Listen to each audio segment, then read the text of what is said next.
It was a lot of work due to extremely limited start data, but we finally have the performance number calculations on our REX engine for you guys. Let's take a look here on the screen. So this is our calculated horsepower numbers. So our naturally aspirated version, so these are all with the exact same engine as tested, so no changes between the normally aspirated or the restrictor version or the unrestricted version. But this is the power numbers for that. Volumetric efficiency plot and boost pressure plot here.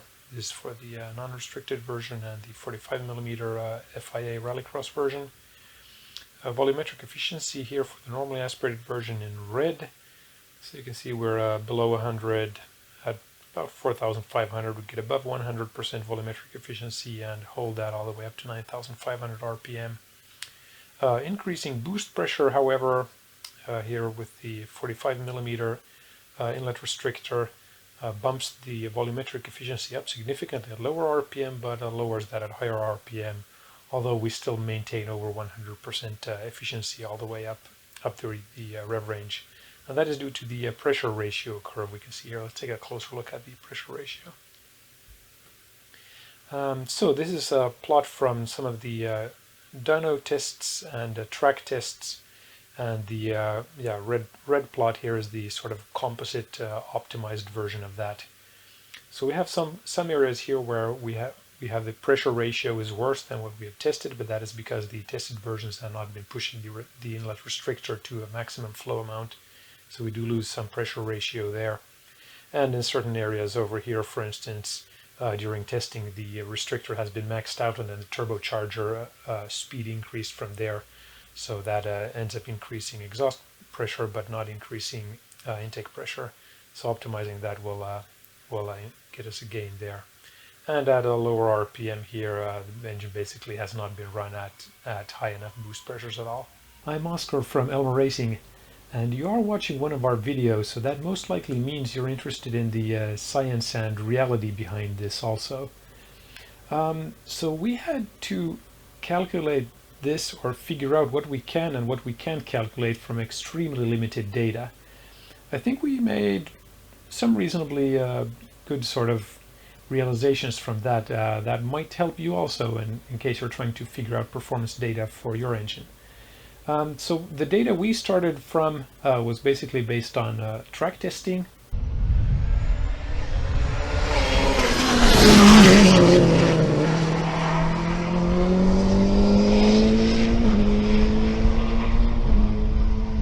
And from dyno testing also.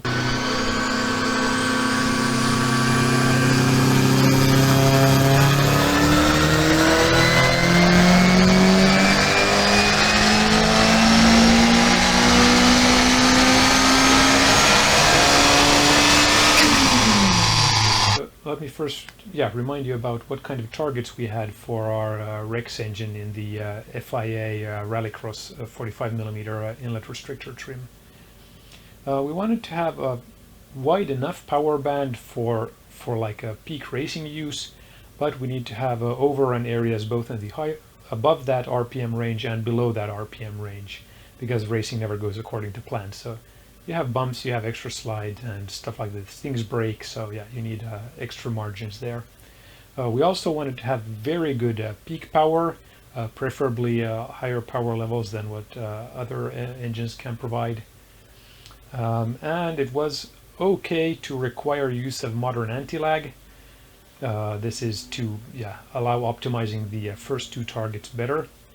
But we also wanted the engine to be compatible with sort of legacy type anti-lag systems, both to be more robust and to be slightly more compatible for engine tuners and teams that maybe aren't up to scuff with the latest anti-lag techniques. Or by latest I mean like 10-year-old stuff already or something like that. And yeah, it also was targeted to be a dual-purpose engine, so FIA 45mm RallyCross restrictor use, but also work well in non-restricted street use and stuff like that. And a recap of some very basic engine fundamentals that might be difficult for some people. Okay, but the total energy input in the engine package, that is, all of that comes from combustion of air and fuel. And the more air and fuel you can burn quicker, the more total power input you have into your whole engine package. Then you have energy or engine efficiency from that. So how much of that total energy amount, how much of that you can convert to horsepower, and the rest is basically wasted in different heat losses. But there is also pumping losses, which are a little bit difficult to contribute directly to heat losses, even though they theoretically still are that. So let's look at the details here. First, starting from overall engine input power. So that basically means we want to combust as much air fuel as possible. And in this case, with the FIA RallyCross rules mandating a 45 millimeter inlet restrictor, that means we will be limited by air mass flow. So basically we want to do everything we can to use all the available air instead of optimizing for all available fuel. Having that FIA inlet restrictor does, however, give some interesting data for us also, because we have that set up with both choke pressure, inlet pressure, and inlet temperature. So with that we can calculate a very accurate air mass flow. And if we take a look at the sort of pressure plots from inlet restrictor here on the laptop, we don't have a curve fit here with the LibreOffice generated chart here, but these data points here are accurately calculated. So you see when we start reducing the choke pressure, so this is the pressure at the choke, not the pressure on the inlet at the turbocharger. There's a slight diffuser in between there, but you can't recover all of that pressure loss, unfortunately.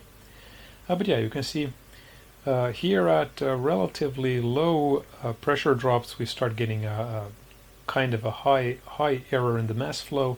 Then we go down to lower pressures, we get a very accurate sort of a signal to noise ratio on the mass flow data. So we get a very accurate mass flow value for the actual engine intake.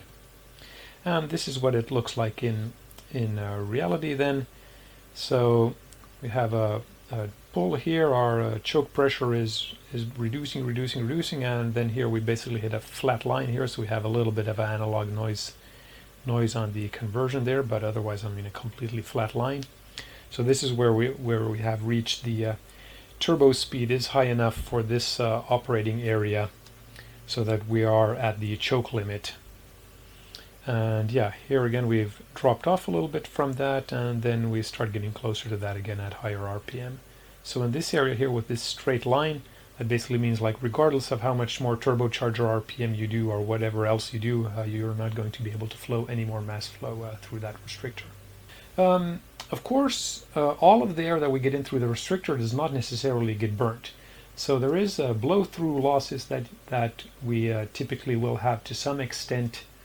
These are a little bit difficult to measure, but it's very important, especially with inlet air restricted engines, because if you lose 1% of airflow through blow-through, so out the exhaust during overlap, then that's 1% of engine power you lose. It is, based on the data we have, it is the exact number for the blow-through that we have is unknown, but it looks relatively good, and based on the simulations and the very low overlap sort of period we have on the camshaft timing, it should be well under 1%, so probably under 0.5% during the whole sort of usable sort of max power band area. With lots of high quality data and testing different air fuel mixtures and comparing the actual air fuel mixture with O2 data, so wideband lambda stuff, you could maybe get some more accurate estimates of blow-through, but we don't have the data for that in this case. Then you can also have blow-by losses, of course, so how much air or air you have in the cylinder that gets past the piston rings into the crankcase chamber. That is something that you will typically see on research engines and engine dynos being measured. But yeah, for this sort of test use in an actual car that is sort of set up to go racing, we don't have that information available. But the breather can, and what kind of a flow you have through that and how much oil accumulation there basically is a very good indication of that. And yeah, we had virtually no blow by there, so very happy about that. Yeah, so overall we do have a very accurate estimate of the total energy input going into the engine, and our sort of error range here is like plus minus well under 1%. Now with a very accurate overall mass flow, and we of course know the engine displacement, and we have some kind of temperature sensors, we can get a very accurate volumetric efficiency reading for the engine also. But you have to be very careful about the data you use. So if we check out the laptop screen here again, this data plot here, for instance, is the intake air temperature reading here. So we see during this ramp run here at about, what would this be, around 6,000 RPM, we have a very high sort of intake air temperature rise, and that basically means that either the intercooler is not cooling the air enough, or we have a high temperature flow coming in and like slowly heating up the intake air temperature sensor. So in these kind of cases you will have a large error in your volumetric efficiency.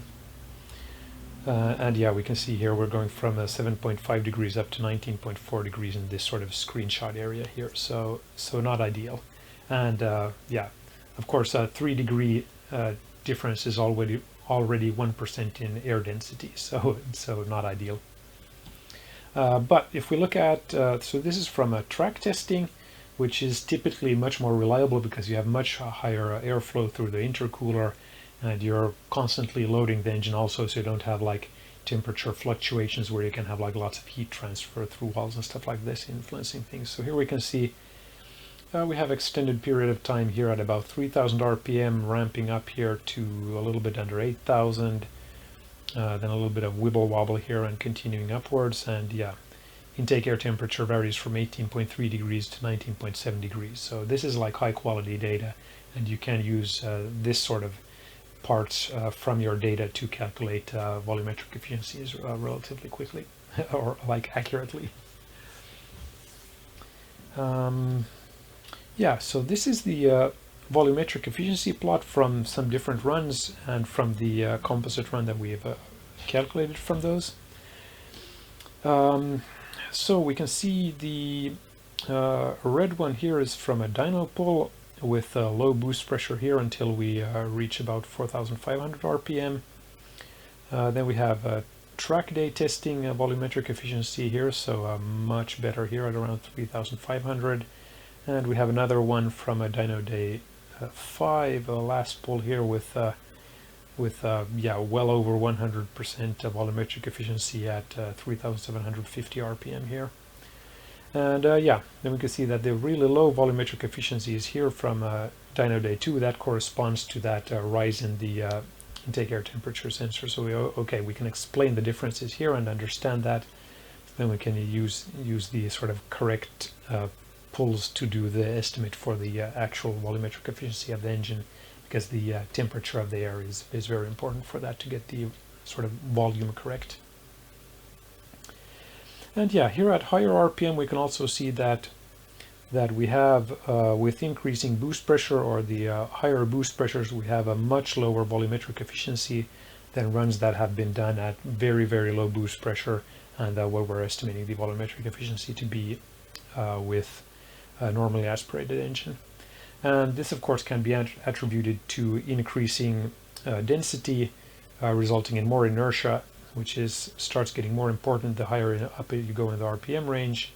And in the lower RPM range you have a much higher pressure ratio, which yeah, we already checked out in a previous slide here, to yeah, help the volumetric efficiency.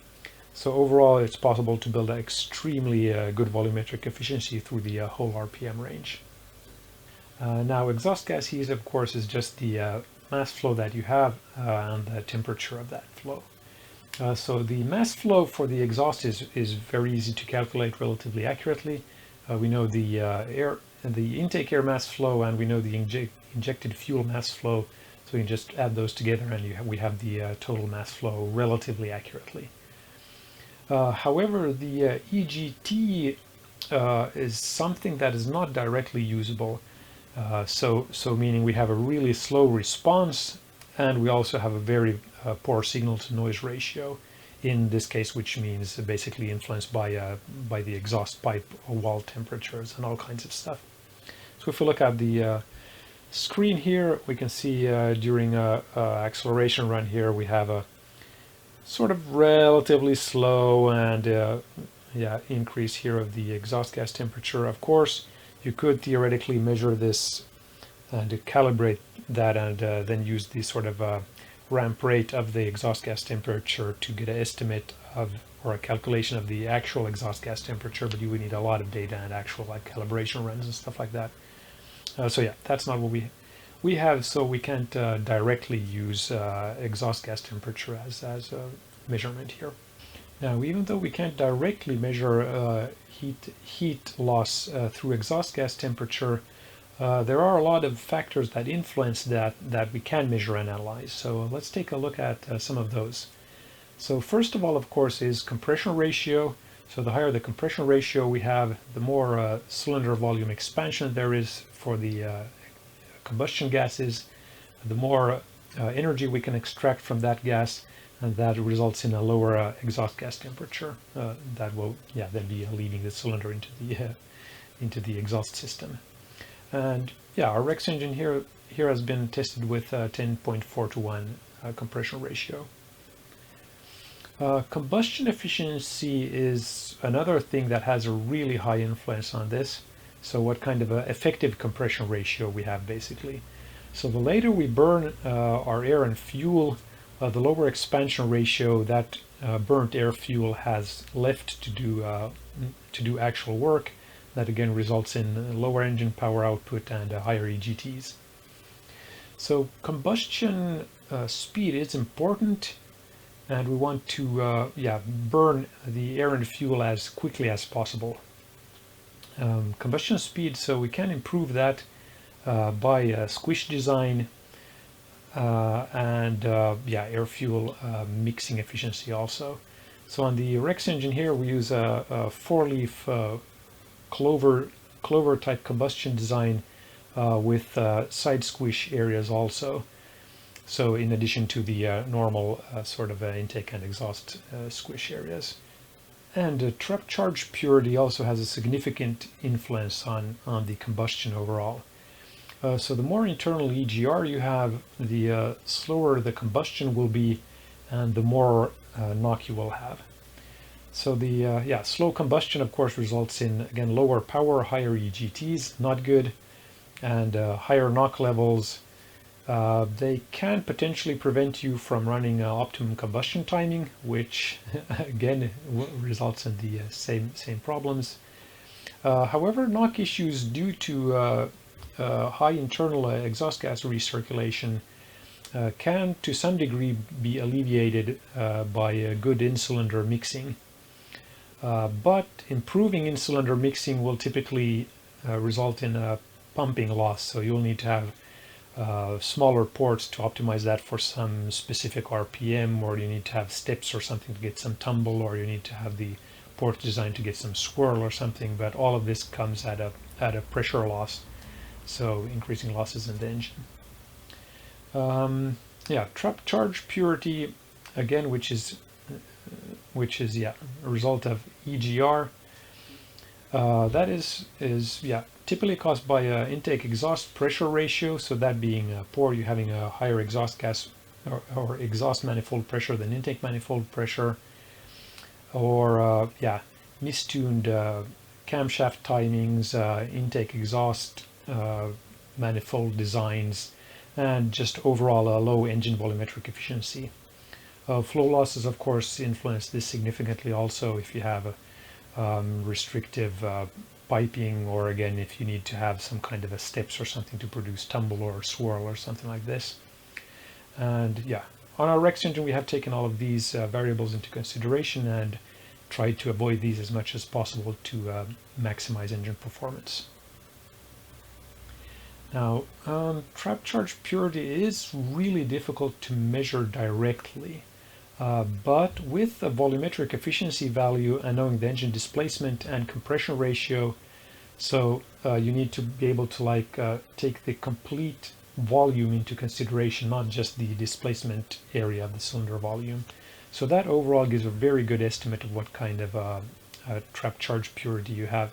The higher the volumetric efficiency, the less sort of space there is left for exhaust gases, and then however, if you have optimum ignition advance curves that you will see from some OEM cars, or if you have done that from your own engine, then you can see trends on that. So if you increase boost pressure, for instance, and you end up needing to increase ignition advance to reach maximum power, then that basically means you have a high amount of EGR there, and the combustion is getting slower, so you need to advance ignition timing more. Now the Rex engine, as you saw, has a very good volumetric efficiency through the whole operating range. So it's very safe to estimate that we have a very high trapped charge purity and very low EGR in the operating sort of area of the engine. So we will have an optimum combustion timing. I mean, combustion takes some time, so you need to angle that correctly with the crankshaft rotation to get a maximum engine power out of it, or sort of what is typically referred to as optimum ignition advance. Now, some things influence that.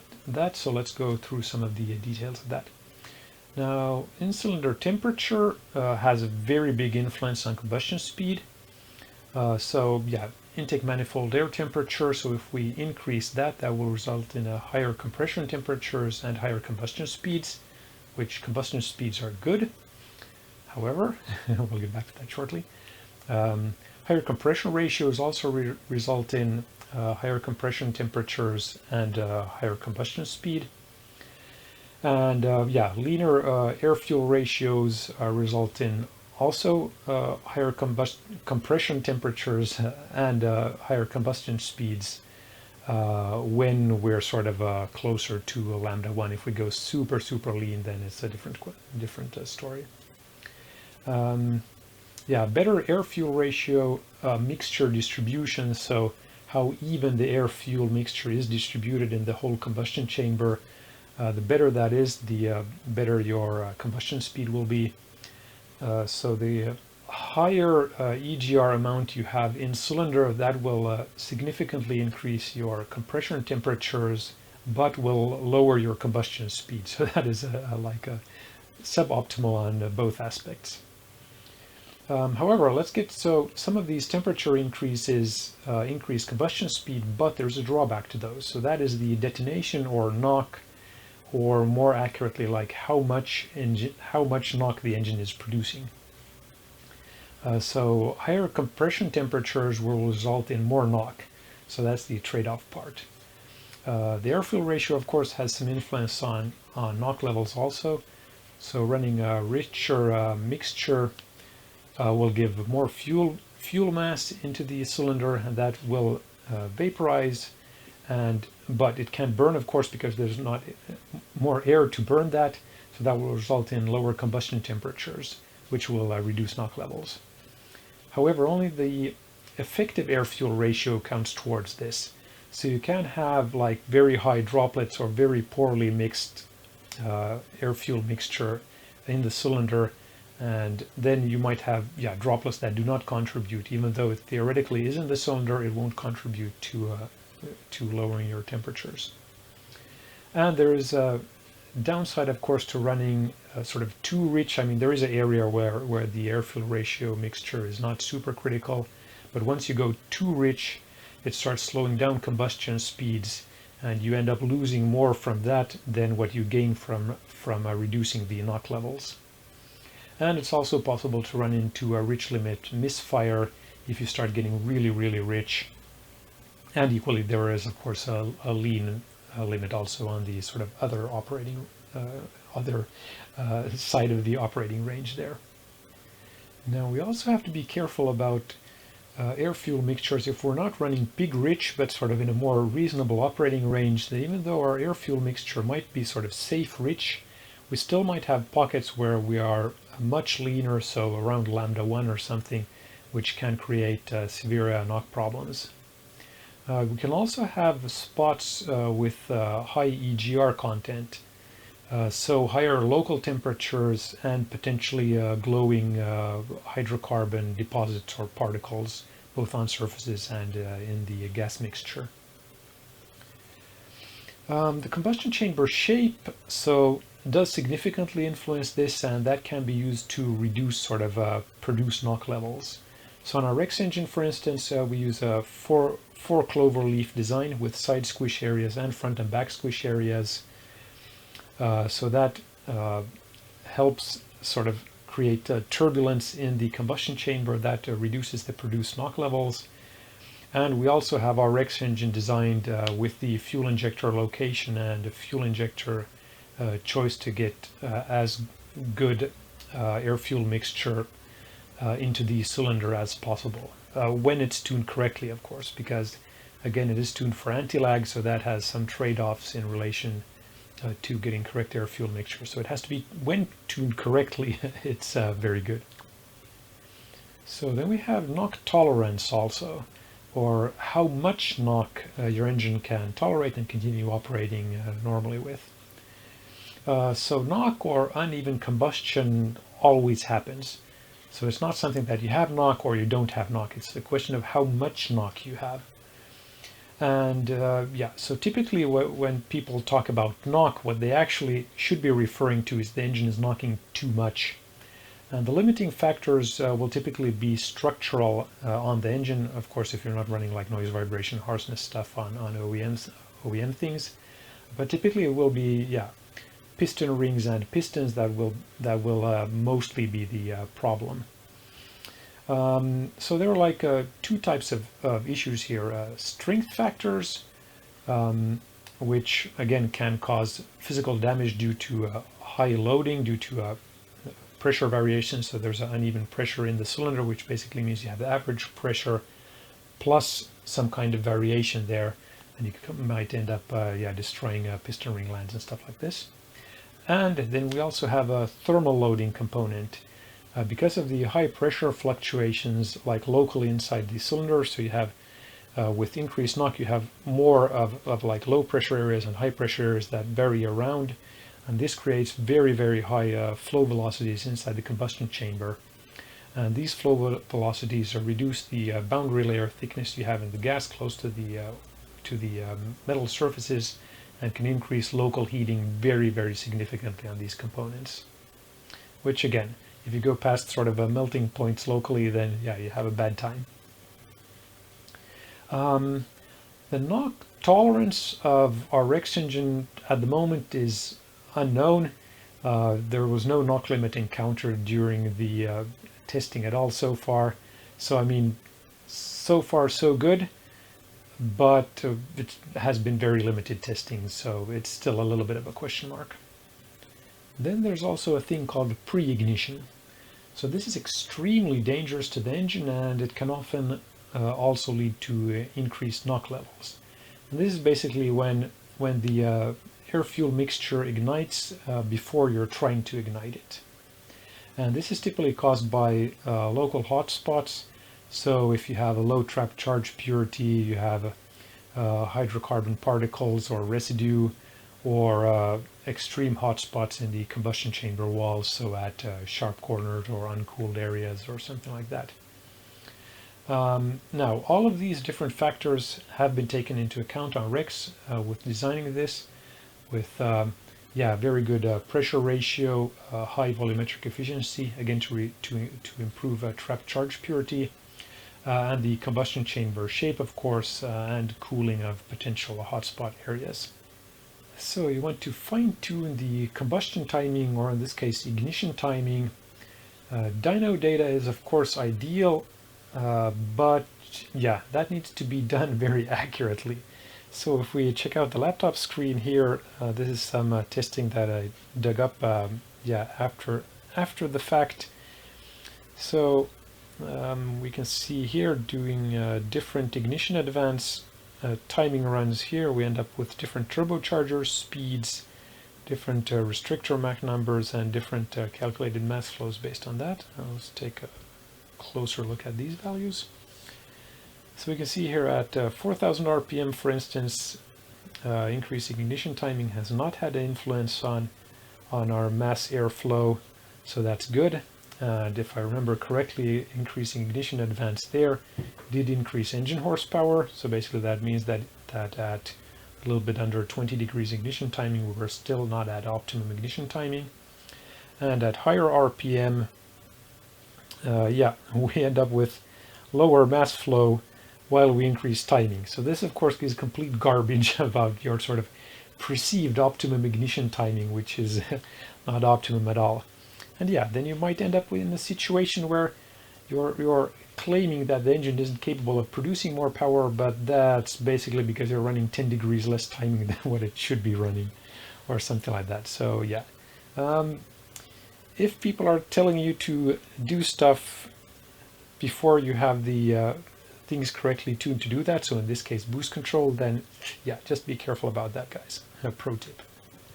Well, let's look at some actual values here to compare to, so that we're not just basing things off of like things just like pulled out of our sleeve or anything like that.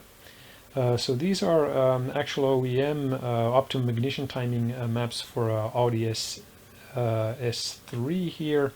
So this is a 2000 cc 4-cylinder engine, so same cylinder volume as we have on the Rex engine here with the FIA trim. This does have a smaller bore though, so that should mean that this needs a little bit less timing than we would need on our Rex engine typically. And from these we have one data point that kind of corresponds, so we have 4,500 RPM and same boost pressure, and yeah, we can see the optimum ignition timing for that engine is 23 degrees, and this has been tested at 20 degrees. So yeah, we probably need around 2 to 4 more degrees at least overall from what was sort of perceived to be correct, and that was at very low boost levels also that this testing here was done. And yeah, we can see also some trends here. So for instance, at 6,500 RPM, as we increase boost level, we basically don't need to reduce the ignition timing at all. This is of course in this case because the turbine section is so small that we're getting a higher EGR, and that results in slower combustion, so you need to maintain a higher ignition advance. But even here at these like low RPM ranges, like 4,500 RPM, the ignition advance started dropping off really slowly once we get above sort of 150 kPa. And yeah, let's take a look here at the sort of conclusion of this ignition advance timing and what we probably should be running on the restricted engine here. Is this a red line, and this blue line is what has actually been run, and this sort of high ignition timing here is basically because the engine is not on boost yet. So like the lower parts here around 4,250 RPM upwards, so this is like the area that has actually been run, and this is probably the optimum ignition timing what should be run. So we're like 12-13 degrees maybe behind actual ignition timing that it should be running on. So yikes, that's going to be kind of bad. And yeah, we can see here the normally aspirated estimate. So we have a lower cylinder charge, so we can run I mean optimum ignition timing is slightly higher. And here with the unrestricted sort of estimate version, we are maintaining higher boost levels here at higher RPM, so that it requires less ignition timing. Also, but even this is like still has more ignition timing than what has actually been tested on the engine by the team. Now, of course, all of this is good and well, but if we don't know what kind of knock limit we have with this sort of timing thing. So this here is the knock limit area that we're not really sure about. From 6,500 RPM upwards, there's definitely no issue with knock limit at all. And probably most likely we should not be knock limited down to 5,000 RPM. but that's a little bit of a question mark, so we don't have hard data on that, unfortunately. And below 5,000 RPM, we don't really have good test data at all, unfortunately, of the engine. So this is a very sort of wibbly wobbly area here on what kind of actual power levels we can run there. And yeah, so this is basically maintaining maximum restrictor flow to 5,000 RPM, then dropping down flow at lower RPM to maintain cylinder charge to be equivalent to what it is at 5,000 RPM. That we should be relatively yeah, sure that we can run a maximum ignition timing on, or optimum ignition timing. Now, so some testing regarding this. So they did want more power lower down in the RPM range. So on dyno day 5, dyno day 6, we did start increasing boost levels at lower RPM again. You can just check some plots from dyno day 5, for instance. So we're basically maintaining engine torque, and we have a small spike here due to boost control stuff. Again, yeah, boost control even on dyno day 5 was not working yet because there were other small problems that needed solving.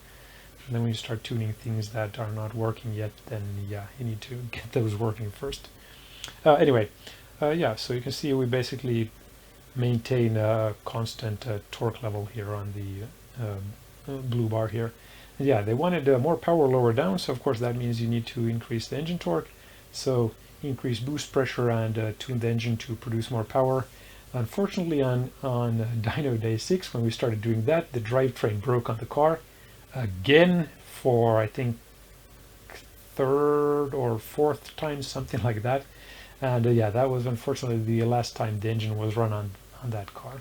So yeah, we don't unfortunately have data at those lower areas there, so we're not 100% sure about the knock limit below 6,500 RPM.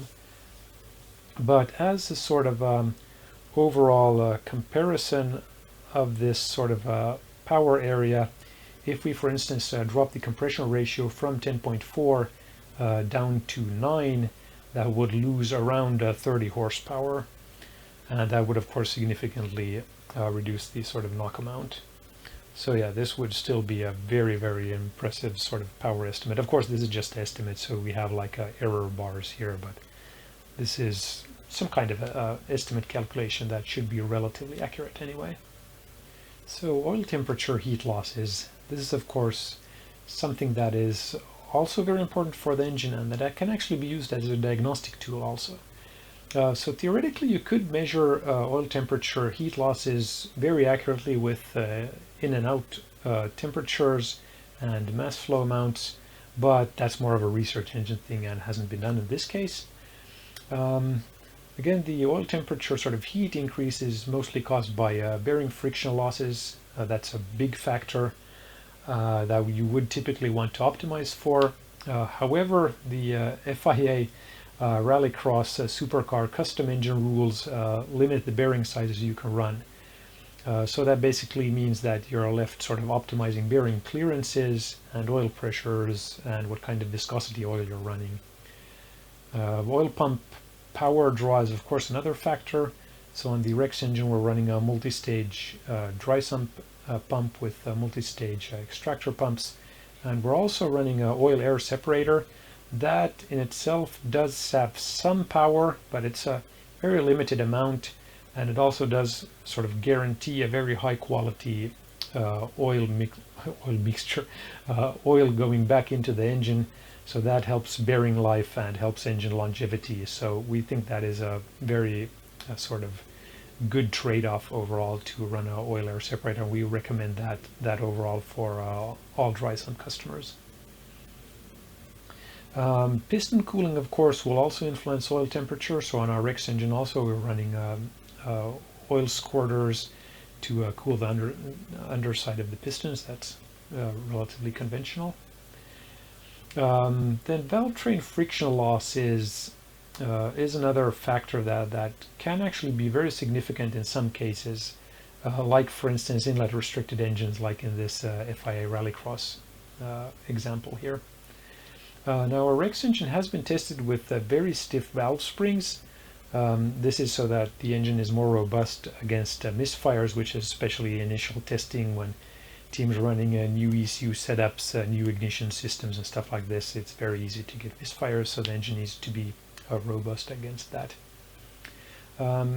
Softer valve springs, so like what we would typically recommend for like race use once the engine is tuned, would save maybe 2 or 3 horsepower from valve train friction losses.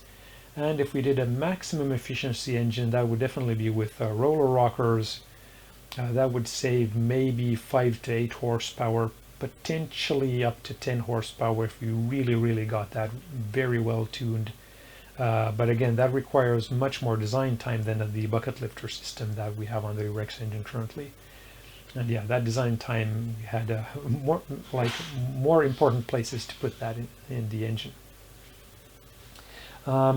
Now, so one of the important diagnostic tools that you can inspect with oil temperatures is if you have component binding, because that can be extremely high friction losses, because if components start binding, you basically increase the forces between them by huge amounts of margins. So you can have, like, as you've probably seen with engine failures and stuff like this, when you can have like parts turn blue and stuff like this. This is all due to them starting to bind up, not being lubricated, not being well cooled also. And yeah, these will typically be clearances between piston and cylinder wall, or piston rings, or you can have a degree of freedom problems also. So crankshaft moves around a little bit, and if the engine isn't assembled with enough degree of freedom clearance for the connecting rods, for instance, those might end up creating binding conditions at higher power output levels, which can really increase your friction losses hugely. Now, from the Rex testing data, we were able to find one spot in the data, so combing through like all kinds of like lots of idling between like a few power runs that we have like data from, we're able to find one spot where we can get a sort of crude ballpark estimate of total friction losses, and we could calculate that the friction losses are the correct magnitude from that. So if we take a look at that, we have a flat area before 2 dyno pulls, and then significantly after those dyno pulls we have a flat area again. So that basically means that we don't have like oil cooling during that run area influencing things, and it takes of course a significant amount of time for the oil to like mix with all the other oil in the system and like circulate enough to like return to another stable amount. But we know the oil capacity that it was run at, and the heat capacity of the oil, so we can calculate the overall heating effect from those 2 runs, and can confirm in fact that the friction losses are within like expected levels. So that is a very sort of neat trick that you might be able to use also. And we have heat loss through the cooling system, of course, also. Now this again, you could theoretically measure this, which you probably would do on a research engine, but hasn't been done here. The combustion chamber cooling, that is needed. That's one of the things that creates cooling system losses. You need that to cool the cylinder head, and to some extent also the piston to limit surface temperatures. And you also need to cool the exhaust ports, and that is to basically because of material thermal limits, and also need to tune the thermal expansion of the whole package. And overall, the cooling system heat loss has very low effect on the engine output power. I mean, there is a tiny small effect, but mostly if you manage to like reduce your heat loss to the cooling system, that basically means you just increase your heat loss through the exhaust gases. So it's not something that is very important to measure, but it's of course important to get to work properly. So let's talk about pumping losses. This is basically the sort of combined pressure on the top of the piston during the combined intake and exhaust stroke, sort of total time area there. Now, these pressure areas, of course, influenced heavily by the cylinder head, what kind of valve sizes, port sizes, camshaft timing, intake exhaust manifolds, what kind of design they have, and how this whole package is tuned together. And of course, in addition to this, on especially turbocharged restricted engines. The turbocharger selection is incredibly important. So we want the highest efficiency compressor possible, so in the operating range that we actually used it at, and we want the highest efficiency turbine possible with the largest capable flow for the use case. Of course, it has to be for the use case, that's important. And we of course want to minimize the restrictions and flow losses as much as possible outside of that. So filters, exhaust systems, and of course with the inlet restrictor, we want to run as good of a shape as possible for the inlet restrictor to reduce the boundary layer thickness there, so we can get as much flow through the mandated hole there as possible. And there is optimum shape for that, which we are using on the Rex engine. I'm not sure why other teams are not using that, but that is like around 0.2, maybe even up to a 1% difference for a really sort of naively designed restrictor. But let's take a look here at the pressure ratio, which of course is really important for pumping losses. So this orange-red area here is the pressure ratio that we should have on the Rex engine. So we're coming down here, have very positive ratio. And then when we can fully utilize dual screws, have those fully open, we have a peak efficiency here, which is extremely good, 1.5 times the pressure on the intake manifold in the intake manifold as in the exhaust manifold. And then as RPM starts increasing, boost pressure drops because we can't get more mass flow through the inlet restrictor anymore. So we're operating the compressor and turbine in less efficient areas. And there's overall less pressure to go by, so to say. That reduces our pressure ratio, but we still maintain a positive pressure ratio all the way up to redline at 9,500 RPM. So that is very impressive, and you can have on some competitors like over 100 kPa higher exhaust gas pressure than inlet pressure. And this of course creates all the problems we discussed earlier. And yeah, of course, when your pumping loss gets low enough, that basically means that your pumping loss is negative. So you're making power, and that is actually possible. And the Rex engine does that at low RPM, and at high RPM, or really low pumping losses at higher RPM also, which allows for a wide power band and a really high peak power. Then our ElmerRacing billet collector with the integrated twin scroll wastegate system that we have here is clearly very beneficial.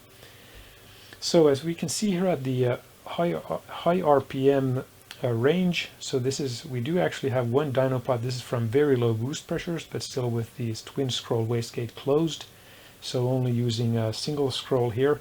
You see, even at very low boost pressures, we still have a pressure ratio that is well under 1, so meaning we have a higher exhaust pressure than intake pressure.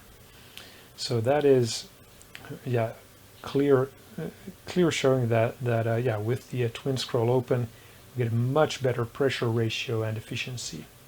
And then if we look at the sort of low pressure area here, this is from a start of a dyno run basically, which again is not tuned correctly at all.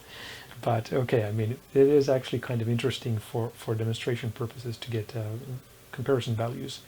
So we can see here on the data plot, the twin scroll is closed to start with, and then here it opens fully, and then closes fully again, and then opens fully again. And from that we can see a clear influence here on the exhaust gas pressure. So when we open the twin scroll gate fully, our exhaust pressure drops hugely. I think we're dropping there over 50 kPa pressure, and our boost pressure starts dropping off immediately also. And turbo RPM, unfortunately, the scaling here you can't really see that, but turbocharged RPM of course is influenced by that. So yeah, this is how it works in low RPM. You basically can choose between two different AR ratios with sort of a smooth transition. Of course there is some pressure losses there, but overall it's hugely beneficial. So yeah, basically a sort of nutshell, that means we have a better turbine efficiency with a wider operating band. We have lower pumping losses that results in our overall engine having a higher volumetric efficiency and a better trapped charge purity, which reduces knock and increases overall power from the combustion. So these effects combined are worth at least 10 to 15 horsepower, probably more, but this is like an extremely conservative estimate is 10 to 15 horsepower, probably like well over 20 horsepower. And yeah, we do sell our twin scroll billet collectors with the integrated twin scroll wastegates. Those are commercially available from us at ElmerRacing. Even to competitors, feel free to ask. We will be happy to supply you, no problems. And it is available for street use, circuit racing, and all kinds of different use also. So our Rex engine for the FIA RallyCross SuperCar trim, that is designed to use the anti-lag.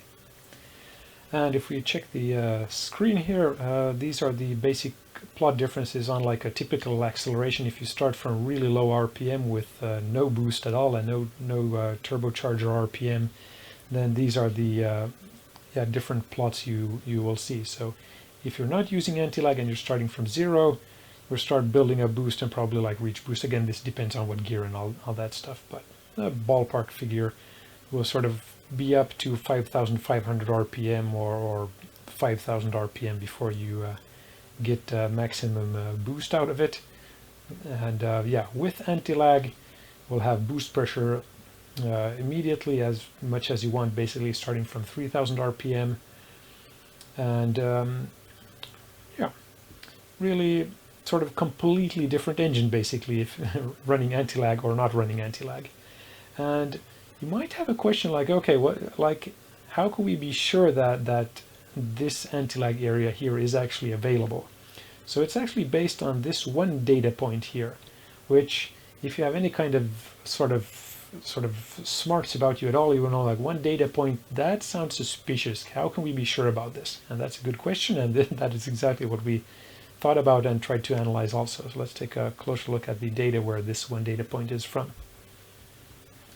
So this is from a track testing at one corner that was run one time at low RPM, so one data point. But it is like a significant amount of time, and the engine has like been oscillating here multiple times at the pressure ratios and stuff like this. And this is run with only a bypass valve and no modern anti-lag system at all. So considering that this is run only on a bypass valve system, this is a really good performance here. So we're getting at this specific point here, 3,300 RPM. We are increasing boost pressure, and we're already at 260 kPa turbocharger outlet. The throttle body is restricting a little bit, so our inlet manifold pressure is significantly lower than turbocharger outlet pressure. And yeah, you can see our turbocharger RPM is increasing here also.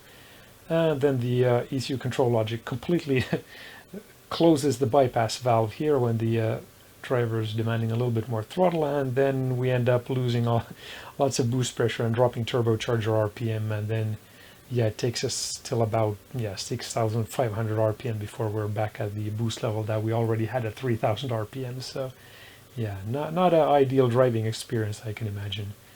And so again, a pro tip, like don't start testing and evaluating things before they've been set up and tuned properly, unless you take that into consideration that, okay, we are actually tuning this now and we're testing this. Okay, so as you can see from the data here, clearly our engine in the FIA RallyCross trim needs anti-lag to be competitive, but of course all the engines need anti-lag to be competitive, and you wouldn't want to run without anti-lag in that race format anyway, so it's not really a plus or minus over other engines anyway. But these are also run on a relatively old turbo. It's not a bad turbo in any way, but there have been newer turbos since this one that have a higher efficiency compressor, higher efficiency turbine, that also have lower inertia, so even less lag and easier to spool up with even less need of anti-lag tuning. But with the anti-lag tuning, so we definitely recommend using modern anti-lag setups. And please do not use these types of like antiquated like bypass valve anti-lag things and deliberate misfire stuff. That was not used here, luckily. That's really bad.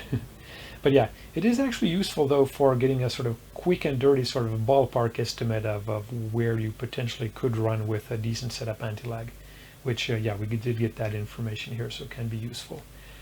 But yeah, with this sort of antique anti-lag system, basically you end up with high EGTs, so you have a higher turbo life or higher turbo fatigue, more wear and tear on the exhaust manifold, yeah, more potential damage to exhaust manifolds, exhaust seats, potentially even intake valves because of pressure fluctuations. Yeah, you can have a much higher likelihood of misfires, so creating valve bounce events which can damage engines immediately. So don't do that. Also, you will have worse throttle response and more sort of pushing behavior also, which typically some drivers don't like a lot with these antique bypass valve systems. So please run modern anti-lag things. It's not difficult. You can check out our video, Anti-Lag for Dummies. That has the whole process explained on how modern anti-lag works, what it is, how to tune it, and it's a relatively straightforward process. So please check out that video and hopefully run modern anti-lag setups on your cars. Now, having said all of that, so our Rex engine is still tuned to be capable of running sort of these legacy type anti-lag systems also. So we have very good exhaust valve seat cooling. It is also possible to get it with cooled Inconel exhaust valves, as it has been tested in this case, and also available with very stiff valve springs to be, again, capable of these pressure fluctuations and potential misfires. The very stiff valve springs do result in more friction losses, so it won't be as competitive as it could be. I mean, it could be even more competitive. But yeah, if you are expecting misfires at high boost levels, then you definitely want to run extremely stiff valve springs to increases your chances of not having engine damage. And yeah, all the numbers here with the testing again have been done with extremely stiff valve springs. So yeah, overall extremely impressive numbers from our Rex engine. And before we go, a sort of a wrap up and some takeaways from what we learned from this project. So first off, a warning, the car that we showed at the beginning of this video is not currently running our Rex engine. So ElmerRacing is in no way affiliated with any kind of performance issues or illegal engine dimensions or anything like that at all. That can or can be in that. I mean, don't come running to us with any of that, please. However, there is something we can learn from this situation, I think. So first of all, put people who understand the topic in question in charge of that topic. Then number two, if you are demanding very quick results, then you also have to make sure that things are done correctly. And you have to be prepared that there is some non-zero likelihood of things getting delayed to get those done correctly. And if you don't check that things are done correctly, then you might end up doing like wrong conclusions based on things, and you might end up getting like much more delayed because of that. You need to step through things, and yeah, that could be a really bad situation. And for team members, so project mismanagement can cause really big problems even for decent teams and decent people that understand and can sort of figure out things. But it's not always easy to know who you want to work with beforehand. So yeah, I guess old saying holds true for this, like with great power comes great responsibility. Or looked at that in another way, if you have lots of responsibility but you don't have any power, that basically means that you're going to end up being the scapegoat sooner or later. So if the power responsibility balance isn't there, I would say just walk away from that. Basically, I mean, you don't need problems in your life. So yeah, even though this overall situation really sucks, From the this data, we have been able to calculate and see and hopefully prove to you guys that our Rex engine performance is extremely impressive. And based on the calculations we have been able to do here, I would say that our Rex engine is possibly the best FIA RallyCross SuperCar engine available, with a significant margin. So that would be 10 plus horsepower, so 1%, 2% maybe even better than competitors. And yeah, this is also taking into consideration that this was the very first iteration of the Rex engine. So we didn't change to different camshafts with like larger or shorter valve durations. We didn't optimize the intake manifold based on test data or anything like that, because yeah, the testing unfortunately wasn't there to do that on. So even with this like first guess, basically have these extremely good calculated performance data is yeah, I guess something that we can be very happy about, at least. So yeah, please feel free to put comments and questions, and yeah, if you have any kind of pointers, please put that in the comments. Feel free to contact us also, and yeah, hopefully see you guys on our website, on our social medias, or on the next video. See you. Bye.